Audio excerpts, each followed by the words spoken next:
भागामध्ये शासनतळ असतील आणि विकासाच्या दृष्टीने होण्यासाठी तालुक्यामध्ये रस्ते अतिशय महत्वाचा भाग आहे.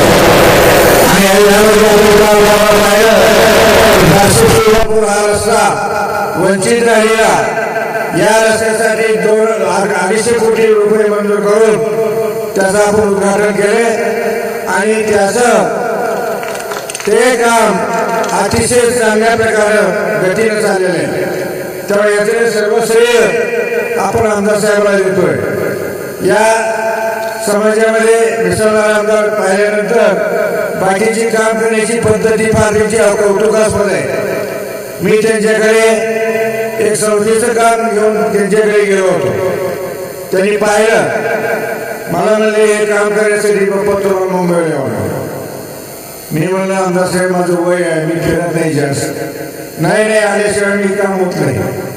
आणि म्हणून मी राजेभाऊ पैकेकर, पंडितराव लोकरे म्हणून मुंबईला गेलो. आणि त्या ठिकाणी गेल्यानंतर त्यांची काम करण्याची पद्धती 11 वाजल्यापासून रात्री 11 पर्यंत नॉनस्टॉप पायात भिंगी बनल्यासारखे काम त्यांचं कौतुक करावं तेवढं थोडं. आणि हे पाहिल्यानंतर माझ्यासारखा माणूस असे दमून गेला आणि सहज कामात तालुक्याचं त्याला आपण जर पाहिलं तर मी त्यांच्या टीव्हीमध्ये कोपऱ्याला बसलो होतो आणि कोपऱ्याचे मनोज भोरगटे हे त्याला काम सांगत होते. इतकं काम सांगत होते की माझ्यासारखा एकदा चिल्ला असतं. पण त्यांनी जेवढी कामं त्यांनी सांगितली तेवढी पटापट पूर्ण त्यांनी काम केलेली आहे. अशा प्रकारचं हे नेतृत्व काम करणारं हे आगळं आणि वेगळं आहे. त्यामुळे त्यांचं कौतुक करणं आपल्याला काम आहे. आतापर्यंत मी त्यांच्या 10-15 दिवसापर्यंत त्यांच्या सहवासात आहे. त्यांच्या कामाची पद्धत, काम करण्याचं त्यांचं कौशल्य हे पाहिल्यानंतर आपल्याला त्यांचं आश्चर्य वाटेल. मी त्यांनी बोलवलेल्या आता निवडणुकीच्या आधी सुद्धा त्यांनी पूर्ण तालुक्यामध्ये प्रचार संपूर्ण पूर्ण केलेले आहे. आणि हे करीत असताना मी ज्या त्यांनी संवाद परिषद भाषेला बोलवली कार्यकर्त्यांची इतकी प्रचंड गर्दी होती. त्या गर्दीमध्ये आपल्याला जाता येत सुद्धा नव्हतं. त्याच पद्धतीने आपण जर आगळगावचा प्रचार आपण जर पाहिला फोडण्याचा कार्यक्रम, त्या कार्यक्रमामध्ये इतकी गर्दी होती माझ्यासारख्या माणसाला 2 किलोमीटर चालावं लागलं. तर अशा प्रकारचा लोकांचा पाठिंबा, अशा प्रकारच्या लोकांचा उत्साह हा त्यांच्या पाठीमागे उभा आहे. तेव्हा अशा दृष्टीनं आपण जर पाहिलं तर जनतेमध्ये अतिशय चांगल्या प्रकारचा प्रतिसाद आहे. तेव्हा त्यांचं कौतुक करावं तेव्हा कमी आहे. तेव्हा मी आपल्याला विनंती, वेळ थोडा आहे, 10 वाजायच्या आता आपल्याला संपवायचं आहे. तेव्हा मी आपल्या सर्वांना विनंती करतोय की उद्याच्या 20 तारखेला त्यांचं चिन्ह आहे धनुष्यबाण. मिशन नंबर 1, नंबर 3 धनुष्यबाणाचं बटन दाबून राजभवनात प्रचंड मताने निवडून द्यावं अशा प्रकारची विनंती करून मी माझे 2 शब्द संपवतो. धन्यवाद बाप्पा. अगदी आपल्या अनुभव मार्गदर्शनानं या ठिकाणी थोडक्यात आपण गोरगावकरांना ज्या पद्धतीने संबोधित केलं त्या संबोधनामधून नक्कीच गोरगावकर फार मोठ्या बळानं त्यांच्या पाठीशी राहतील. यानंतर यशवी भरसर या सगळ्या संबोधित करतील. आपल्या भागाचे सध्याचे आमदार आणि भविष्यातील आमदार श्री राजाभाऊ राऊत, त्यांच्याबरोबर आलेल्या त्यांच्या भाष्यकारांचं, स्टेजवर बसलेल्या प्रत्येकाचं मी आपल्या गोरगाव नगरीतर्फे स्वागत करतो. श्रेष्ठ चिंतितो. जास्त बोलायला वेळ नाही, फक्त मी एवढं सांगेन, 20 तारखेला आपण लोकसभेमध्ये जे दिलं त्याच पद्धतीचं मतदान उद्याच्या 20 तारखेला आपल्या गोरगावमध्ये झालं पाहिजे. गोरगावची कीर्ती ही दिगंत कीर्ती आहे. अगदी सुरुवातीच्या आमदारापासून आपल्या बाप्पांनी जी नावं घेतली त्या सगळ्या आमदारांच्या काळात गोरगावची पेटी टेबलावर आली की बाहेर फटाके वाजायचे. तर तशा पद्धतीनं सगळ्यांनी एक होऊन आपण राजाभाऊ राऊत यांना सन्माननीय गोडगावच्या नागरिकांकडून भरघोस प्रमाणात प्रतिसाद मिळावा आणि प्रचंड बहुमताने त्यांनी निवडून यावं अशी इच्छा व्यक्त करतो आणि आपली सर्वांची रजा घेतो. 20 तारखेला सकाळी 7 पासून मतदान चालू आहे. 23 तारखेला निकाल आहे. तो आपल्याला जसा हवा तसाच मिळणार आहे. राजाभाऊ राऊत हे 100% निवडून येणार आहेत. एवढं बोलून माझे 2 शब्द संपवतो. धन्यवाद सर. यानंतर बार्शी तालुक्याचे बाकी जाते सन्माननीय विकासरत्न राजभाऊ राऊत हे या प्रचार सभेला संबोधित करतील. धन्यवाद. आजच्या गोडगावमधील विधानसभेच्या या सभेच्या निमित्तानं उपस्थित सर्व सन्माननीय व्यासपीठ, समोर बसलेली माझी सर्व वडीलधारी मंडळी, तरुण मित्र बांधव, आज या ठिकाणी आपल्याला आता निवडणुकीला 5 दिवस राहिले शिल्लक. 20 तारखेला बांधवून आपलं मतदान आहे. उद्यापासून 5व्या दिवशी मतदान येत आहे. जवळपास आमचा प्रचार आता संपत आलेला. उद्या वैरागची आणि परवा दिवशी बार्शीची सवारी 18 तारखेला आपली भव्य अशी रॅली आपण बार्शी शहरातून काढतोय. आणि आज या ठिकाणी होत असलेल्या सभेच्या निमित्तानं आज आपल्या सर्वांनाच बांधून माहिती आहे की हा संपूर्ण प्रचार करत असताना, संपूर्ण तालुका ढवळून काढत असताना अत्यंत चांगल्या पद्धतीचा या ठिकाणी आपण जो विकास केलेला आहे त्या विकासाच्या जोरावरती आपण ही निवडणूक लढवतोय. आणि आज या ठिकाणी आपल्या गोडगावमध्ये सुद्धा जवळपास 18 कोटी 10 लाख रुपयाचा निधी आज आपण या ठिकाणी देऊ शकलो. हा येणारा सुंदर रस्ता सुद्धा आपल्याच कार्यकाळामध्ये या ठिकाणी झाला.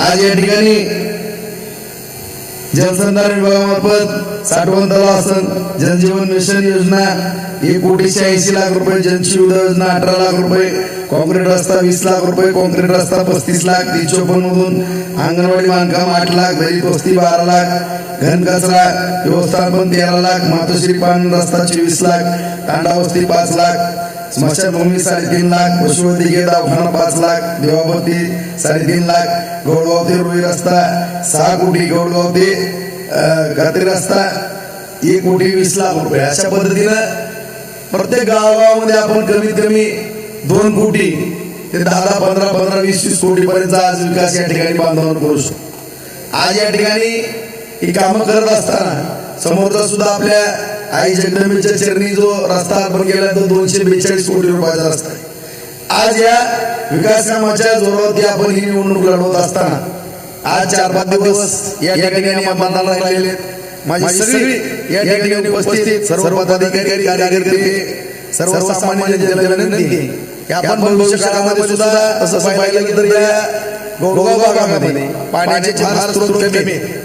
आज या भागाचा विकास जर करायचा म्हणलं तर निश्चितपणानं या भागामध्ये ज्या पद्धतीने नागावरती आपण साठवण तलाव दिलेला आहे त्याच पद्धतीचे या भागामध्ये साठवण दिलेल्या तलाव दिल्याशिवाय कुठलाही पर्याय या ठिकाणी मला दिसणार नाही.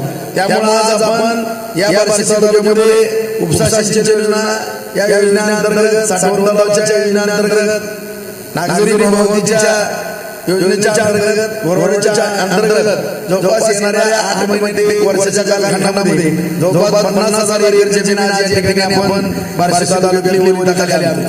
त्या दृष्टिकोनातून या भागामध्ये योजनेचा स्रोत न येत नसल्यामुळं या परिसरामध्ये ज्या ठिकाणी आपल्याला बाजार तलाव, त्या ठिकाणी साठवण तलाव त्याच्यामध्ये रूपांतर करून या ठिकाणी गोडगाव परिसराचा विकास करणं अत्यंत गरजेचं आहे. कारण या ठिकाणी आपण काम करत असताना आपण सर्वांनीच पाहिलेलं आहे या तुळजापूर रस्ता आता नव्याने मंजूर केलेला असेल, सोलापूर रस्ता आहे, उस्मानाबाद रस्ता आहे, लातूर रस्ता आहे, संपूर्ण शहरातले रस्ते किंवा आपल्या प्रत्येक गावाला जोडणारे रस्ते असतील बांधून आज बार्शी शहरामध्ये गेलेलं नवीन कोर्ट असेल, नवीन उपजिल्हा रुग्णालय असेल, शिवसृष्टी असेल, स्मारक असेल, त्याचबरोबर बुद्धविहाराचा विषय असेल, मुस्लिम समाजाच्या बाबतीमधला त्या ठिकाणी त्यांच्या नमाजीचा विषय असेल, अशा सर्व स्तरावरती या ठिकाणी आपण चांगल्या पद्धतीचा विकास करू शकतो. आज शासनाच्या सुद्धा माध्यमातून आपल्या सर्वांनाच माहिती आहे की आज शासन सुद्धा आपल्या पाठीशी खंबीरपणाने या ठिकाणी उभा आहे. आज आपण पाहतो की आपल्या मुलीचं शिक्षण मोफत, त्याचबरोबर या ठिकाणी आपल्या सर्व शेतकरी बांधवांना वीज बिल माफ केलेलं आहे. नव्यानं आता वीज बिल येणार नाही या ठिकाणी. आज 1 रुपयामध्ये आपण पीक विमा भरतोय. आज या ठिकाणी माननीय नरेंद्र मोदी साहेबांनी जी अन्नदानाची योजना होती ती 2028 पर्यंत या ठिकाणी मोफत या ठिकाणी धान्य देण्याचा निर्णय घेतला. अशा रीतीने या ठिकाणी मुख्यमंत्री लाडली बहीण योजना या ठिकाणी आली आणि या ठिकाणी मुख्यमंत्री लाडली बहीण योजना आणत असताना जवळपास 86,000 माझ्या भगिनींना या ठिकाणी बार्शी तालुक्यामध्ये हा निधी या ठिकाणी आपण त्यांच्या खात्यावरती पोच करण्याचं काम शासनाच्या माध्यमातून केलेलं आहे. त्याचबरोबर या ठिकाणी आज आपण पाहतो की सातत्यानं गौरगाव असेल किंवा गौरगावचा परिसर असेल किंवा संपूर्ण तालुका असेल या गावामध्ये सुद्धा कुठलंही नुकसान झालं तर सातत्यानं आंदोलन पूर्वी होत असायचे. परंतु या 5 वर्षामध्ये जे जे नुकसान झालं आपलं सततचा पाऊस असेल, अतिवृष्टी असेल, फळबागांचं नुकसान झालेलं असेल, पीक विमा असेल, त्याचबरोबर दुष्काळाच्या बाबतीतला विषय असेल, याकरता सुद्धा जवळपास आपण या 5 वर्षाची जर पासबुक काढली तर 470 कोटी रुपये आज आपण या तालुक्यामध्ये निधी आणण्यामध्ये यशस्वी झाले. आणि हा निधी या ठिकाणी आणत असताना माझी जी गोवामधील परिसरातील सर्व बांधवांना नम्रतेची विनंती आहे या 5 वर्षाचं पासबुक आपण तपासायचं आणि त्याच्या अगोदरचं पासबुक तपासायचं. कारण आपल्या शेजारच्याच आपण मराठवाड्याच्या 80% बॉर्डर आपल्याला जुडली गेलेली आणि त्यामुळं मराठवाड्यामध्ये सातत्यानं अनुदान, नुकसान भरपाई, पीक विमा या गोष्टी सातत्यानं मिळत असायच्या. आपल्या बार्शी तालुक्यावरती सातत्यानं अन्य ठिकाणी व्हायचा. त्यामुळं आज या ठिकाणी आपण एवढा पाठपुरावा केला की महाराष्ट्रामध्ये 1 नंबरचा निधी आज या ठिकाणी शेतकऱ्याला मदत देण्याचा निधी आपण या ठिकाणी आणू शकतो. आणि हा निधी या ठिकाणी आणत असताना सातत्यानं सरकार आपल्या पाठीशी या ठिकाणी उभा राहिलेला आहे आणि सरकारनं कुठलीही कमतरता आज आपल्याला या ठिकाणी केलेली नाही. त्यामुळे आज या ठिकाणी आपण ही निवडणूक लढवत असताना आज विकासाच्या मुद्द्यावरती निवडणूक लढवतो. भविष्य काळामध्ये सुद्धा आपल्याला वाहून जाणारं उजनीचं पाणी मराठवाड्याला जात असताना आपल्या हिंगणी जवळगाव ह्या डॅममध्ये टाकायचंय. त्याचबरोबर या ठिकाणी भविष्य काळामध्ये 160 तलावाचा आपण धोरण केलेलं आहे. त्याचबरोबर या ठिकाणी सगळ्या वैराग भागाची असलेली अस्मिता संतानांना सहकार्य साकार करणारा तो उभा करण्याच्या दृष्टिकोनातून सुद्धा आपण भविष्यामध्ये प्रयत्न या ठिकाणी करतो. आज ती जागा सुद्धा त्यातली 180 एकर जागा आपण MIDC ला देतो. त्याचबरोबर या ठिकाणी साकार करणाऱ्या सहकार्याच्या माध्यमातून किंवा आपण सगळ्यांच्या शेतकऱ्यांच्या परवानगीने खासगी तत्वावरती त्या ठिकाणी चालवण्याच्या दृष्टिकोनातून काय उद्योजकाला त्या ठिकाणी तयार केलेला आहे. अशा रीतीने साकार करणारा MIDC आहे. बार्शीतली MIDC आपण सुरू केलेली आहे. या ठिकाणी शेतीला पाणी, त्याचबरोबर तरुणांच्या हाताला काम, या भागाला सगळा विकास आणि या दृष्टिकोनातून या ठिकाणी काम करत असताना एक 5-6 दिवस राहिलेले सगळे या ठिकाणी भागातील प्रमुख कार्यकर्ते, पदाधिकारी कोण उपस्थित आहेत. माझी या ठिकाणी नम्रतेची विनंती आहे की मित्रांनो, आता 3 दिवस सगळ्यात महत्त्वाचे आपल्या समोर आणि शेवटी 19 आणि 20 तारीख. कारण 20 तारखेला आपलं मतदान आहे आणि या ठिकाणी काम करत असताना उद्या वैराला सकाळी रॅली, या रॅलीच्या माध्यमातून आपण त्या ठिकाणी हजर राहू. त्याचबरोबर त्या वैराला संध्याकाळी सभा आहे. त्याचबरोबर बार्शीला परवा दिवशी सभा आहे. 17 तारखेला गांधी पुतळ्यावर भव्य अशी या ठिकाणी आपण सभा घेतोय. त्यानंतर 18 तारखेला या ठिकाणी आपण सकाळी 9:30 वाजल्यापासून 1-2 वाजेपर्यंत संपूर्ण शहरामध्ये त्या ठिकाणी रॅलीचं नियोजन केलेलं आहे. आणि त्यानंतर खऱ्या अर्थानं आज 19 आणि 20 ही तारीख अत्यंत महत्वाची आहे. कारण आपले बाहेरची मतं असतील, सगळ्यांना विनंती करून येण्याची विनंती या ठिकाणी करावी.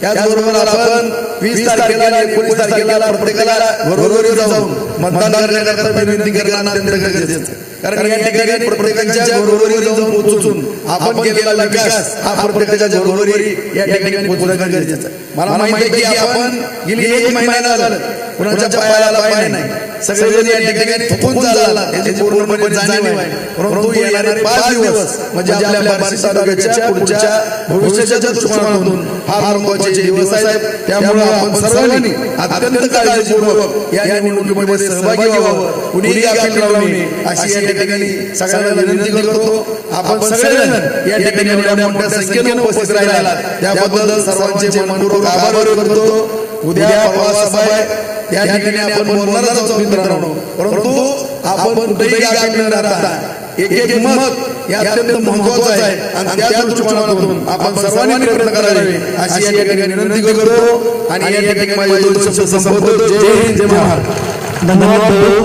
गोगलगावकरांना कसल्याही प्रकारची मनात शंका येणार नाही. अगदी गोगलगावचा जो विकास आहे तो आम्हाला गोगलगावकरांना अगदी लाजवेल इतका विकास तुम्ही